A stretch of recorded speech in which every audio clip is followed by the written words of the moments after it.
Quels atouts secrets cache la marine russe?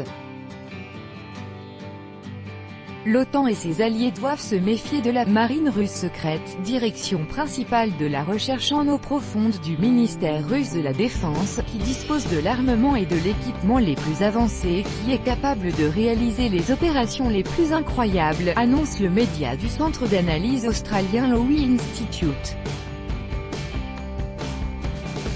En plus de ses navires, de ses sous-marins et de ses missiles de croisière, la Russie dispose d'une « marine secrète », indique The Interpreter, média du centre d'analyse australien Lowy Institute.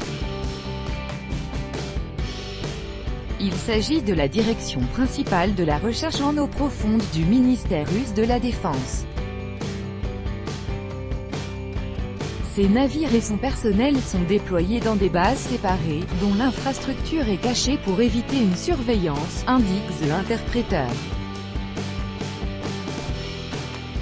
Ces mesures s'expliquent par les objectifs de la direction, la reconnaissance océanographique, le déploiement et la maintenance de matériel militaire en eau profonde, y compris de systèmes de détection des sous-marins. James Bond, lui-même, pourrait être jaloux des équipements utilisés par cette unité, estime l'auteur de l'article. Il s'agit du navire de recherche Yantar, porteur d'appareils en grande profondeur, du système de surveillance sous-marine Harmony et des nouveaux appareils sous-marins non habités Poséidon. Mais ces dispositifs ne sont pas les plus avancés par rapport aux stations en grande profondeur, telles que Nelma, et des sous-marins de poche spéciaux, qui seraient transportés par des sous-marins BS-64 et BS-136 de classe Delta IV équipés récemment de missiles balistiques, indique le portail.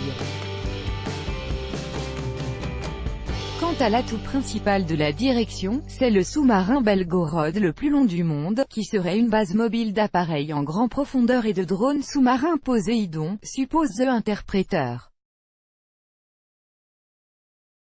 Bien que cette unité spéciale ne soit pas grande par rapport à la marine russe, l'OTAN et ses alliés ne doivent pas la sous-estimer.